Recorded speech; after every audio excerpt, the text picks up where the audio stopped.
দীর্ঘদিন পর বড় বউ গ্রামের বাড়ি ফিরে দেখল মেজ বউ শাশুড়িকে সিঁড়ির তলায় একটা নোংরা ঘরে নোংরা বিছানায় থাকতে দিয়েছে।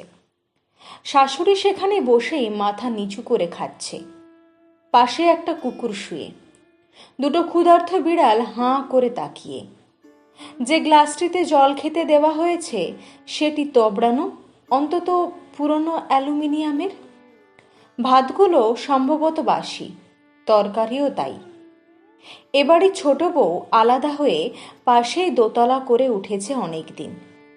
সে কি করে মেজ বউয়ের এই বেয়াদবি সহ্য করছে এটা ভেবে বড় বউ মারাত্মক অবাক হলো।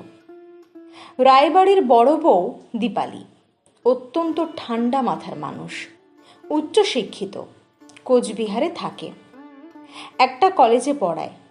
সে বাড়িতে পা দিয়ে এই কাণ্ড দেখে মাথা গরম করে ফেলল। ধমকে মেজবউকে বলল, কপাল ভালো তোর ভাসুর আসেনি, নইলে হেস্তনেস্ত হয়ে যেত। বলেই সে ফোন বের করে স্বামীকে একদমে সমস্ত জানিয়ে তারপর থামল। এখানেই শেষ নয়, তার একমাত্র ডাক্তারি পড়ুয়া ছেলেকেও এসে দেখে যেতে বলল। মেজবউ মণিদীপা অত্যন্ত মুখরা, হিংসুটে, পাড়া পর্যটনে ওস্তাদ। 7 অঞ্চলের মানুষকে সে চেনে, তাদের ভালো মন্দ খবর রাখে। এক কথায় সে চলমান নিউজ চ্যানেল। তবে সে বড় বউকে প্রথম থেকেই কিছু বলে না, সম্মান করে, ভাসুরকেও মানে। তারা গ্রামের বাড়ি এলে ভালো মন্দ রেঁধে বেড়ে খাওয়ায়। মণিদীপা শুধু সহ্য করতে পারে না ছোট বউ বিচিত্রাকে আর তার বাউন্ডুলে বরকে। বিচিত্রার বর ভালো বাঁশি বাজায়। নিঝুম রাতে যখন ছোট দেওর আনমনে বাঁশি বাজায় তখন তার মনটা উড়ে চলে যায় কোনো এক অজানায়। বড্ড ভালো লাগে তখন তার। ছোট বউটা খুব খারাপ, বরকে সে বাঁশি বাজাতে দিতে চায় না। রাতে বাঁশি শুনে নাকি সাপ আসে, বাঁশির সুর নাকি সর্পকুলের খুব পছন্দ। মণিদীপা ভেবে দেখেছে বিচিত্রা যা বলে সব মিথ্যে। সাপের তো কোনো কান নেই, বাঁশির মিষ্টি সুর শুনবে কি করে? আসলে সে মণিদীপাকে পছন্দ করে না, দেখতেও পারে না, হিংসে করে। আজ কিন্তু মণিদীপা বড় বউকে ছাড়ল না, হুঙ্কার দিয়ে বলল, ভাসুর, তোমার ছেলে যতক্ষণ না এসে পৌঁছাচ্ছে ততক্ষণ ইনি এখানেই থাকবেন, আমার সাফ কথা। মেজ বউয়ের বেয়াদবি দেখে বড় বউ ভয়ঙ্কর অবাক হলো। মেজ বউকে কিছু বলতে না পেরে সে শাশুড়ির কানের কাছে গিয়ে চিৎকার করতে লাগলো। বৃদ্ধা আলতারানী এতক্ষণ মাথা নিচু করে চুপ করে শুনছিলেন। তার কানে সব শব্দ ঠিকঠাক পৌঁছায় না, সে কারণে তিনি মাঝে মাঝে হাঁ করে থাকেন। সম্ভবত হাঁ করে থাকলে শুনতে সুবিধে হয়। সব শুনে বৃদ্ধা আরো মিনিট খানিক হাঁ করে রইলেন। মাথার এলোমেলো দুধ সাদা চুলগুলো দুহাত দিয়ে চুলকে নিলেন।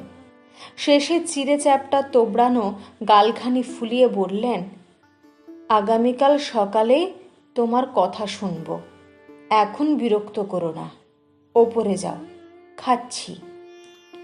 মেজবউয়ের কথা শুনে যতটা না অবাক হয়েছিল বড় বউ তার থেকে বেশি অবাক হলেন শাশুড়ির আনতাবড়ি কথা শুনে। রেগে সে আর দাঁড়ালো না, হন হন করে ওপরে উঠে গেল।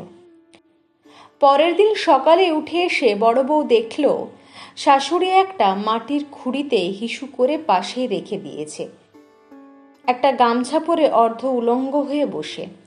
সেই বিড়াল দুটো এখনো আছে, একটা আবার লেজ অন্তত খাড়া করে অনবরত ম্যাও ম্যাও করছে। বড় বউ নাকে আঁচল চাপা দিতে বাধ্য হলো, সারা ঘর কটু গন্ধে মম করছে। অন্তত বড় মাপের কিছু মাছি চষে বেড়াচ্ছে সর্বত্র। শাশুড়ির এই দুরবস্থা দেখে দীপালির চোখে জল চলে এলো। এত বড় বাড়ির একজন বৃদ্ধার কাজের লোক থাকবে না, এটা হয় কখনো? মেজ বউয়ের ওপর রাগ তার আরো বেড়ে গেল। এর একটা বিহিত না করে সে যাবে না। ঠিক এ সময় ভিজে চুলে শুকনো মুখে মেজ বউ হাজির, বাঁ হাতে একটা পুরনো নাইটি। বড় বউয়ের গতকাল থেকেই সমস্ত কাণ্ড কারখানা দেখে গা জ্বলছে।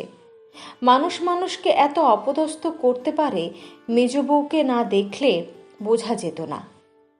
সে হিতাহিত জ্ঞানশূন্য হয়ে চিৎকার করে বলল, আজ এক্ষুনি ওনাকে ওনার ঘরে দিয়ে এসো, যদি ঘর না থাকে আমার ঘরে দিয়ে এসো। এ সময় বৃদ্ধা শাশুড়ি হাত বাড়িয়ে বড় বউকে কাছে ডাকলেন। বড় বউ কাছে গেলে তার মাথায় হাত বোলাতে বোলাতে বললেন, মেজ বৌমাকে বকাবকি করো না, ও ভালো মেয়ে, আমি ইচ্ছে করে এখানে এসেছি। বড় বউ দীপালি ভেবে পেল না শাশুড়ি এ কি বলছেন, এ কি সজ্ঞানে বলছেন, নাকি মাথা খারাপ হয়ে গেছে, নাকি মেজ বউয়ের সমস্ত দোষ আড়াল করবে বলে মিথ্যে বলছেন। সে অবাক নয়নে শাশুড়ির দিকে চেয়ে রইল অপলক। বৃদ্ধা আলতারানী একটু থেমে অনেকটা দম নিয়ে আবার বললেন, অনেকদিন আগে আমার শাশুড়িকেও আমি জোর করে এখানে রেখেছিলাম।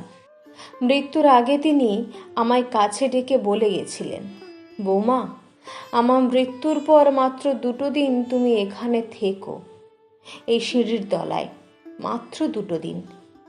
তারপর তোমার সে অনুভূতি তোমার বৌমাদের কাছে বলো। জানো বৌমা, আজ মাত্র 2 রাত হলো এখানে আছি।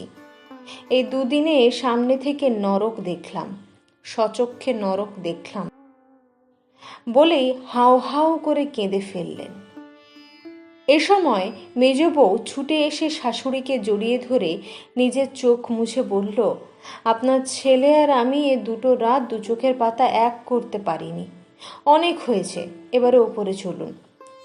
আলতারানী মেজ বউকে জড়িয়ে ধরে কাঁদতে কাঁদতে বললেন, আমাকে 2 রাত এখানে থাকতে দাও মা, আমি যে প্রতি রাতে আমার শাশুড়ির বুক ফাটা হাহাকার শুনতে পাই, অসহায় কান্না শুনতে পাই।